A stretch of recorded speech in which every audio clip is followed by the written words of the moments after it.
ಈ ಜಗತ್ತಿನೊಳಗೆ ಹರ ಮುನಿದರೆ ಗುರು ಕಾಯುವನು, ಗುರು ಮುನಿದರೆ ಹರ ಕಾಯನು ಅಂತಕ್ಕಂಥ ವಾಡಿಕೆ ಅದ.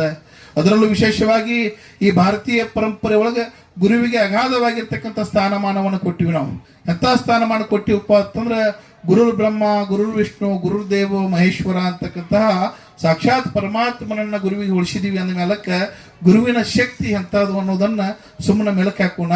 ಆತ್ಮೀಯರೇ, ನಮಗೆಲ್ಲ ನಾವೆಲ್ಲ ಜೀವಿತಾವಧಿ ಒಳಗೆ ಅನೇಕ ಪವಾಡಗಳನ್ನು ಸದಾಶಿವಪ್ಪನವ್ರು ಮಾಡಿ ತೋರ್ಸ್ಯಾರ.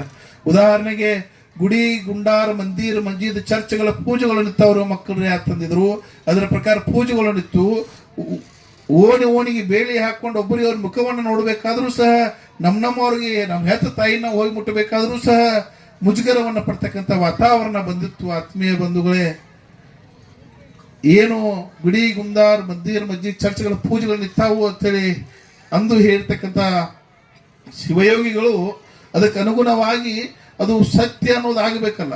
ಸದ್ಗುರುಗಳು ಹೇಳಿದ್ದು, ಸಮರ್ಥರು ಹೇಳಿದ್ದು, ಗುರುಗಳು ಹೇಳಿದ್ದು, ಮಹಾತ್ಮರು ಹೇಳಿದ್ದು ಇವತ್ತು ಸತ್ಯ ಆಗಲಿಲ್ಲ ಅಂದ್ರೆ ಮುಂದೆ ಒಂದಿನ ಸತ್ಯ ಆಗಲೇಬೇಕು. 300 ವರ್ಷಗಳ ಹಿಂದೆ ಹೇಳ್ತಕ್ಕಂಥ ಆ ವಾಕ್ಯ ನಿಮ್ಮೆಲ್ಲ ಜೀವಿತಾವಧಿಯೊಳಗೆ ಸತ್ಯ ಆಗಿ ಹೋಯ್ತು. ಯಾಕೆ ಈ ಮಾತನ್ನು ಹೇಳ್ತೀನಿ ಅಂತಂದ್ರೆ, ಗುರು ಆದವ ನಮ್ಮನ್ನು ಹ್ಯಾಂಗೆ ಕರುಣೆಯಿಂದ ಕಾಯ್ತಾನೆ ಅನ್ನೋದಕ್ಕೆ. ಇಷ್ಟೆಲ್ಲ ಆದರೂ ಸಹ ನಾವು ಭಯದ ವಾತಾವರಣದೊಳಗೆ ಇದ್ದಂಥ ಸಂದರ್ಭ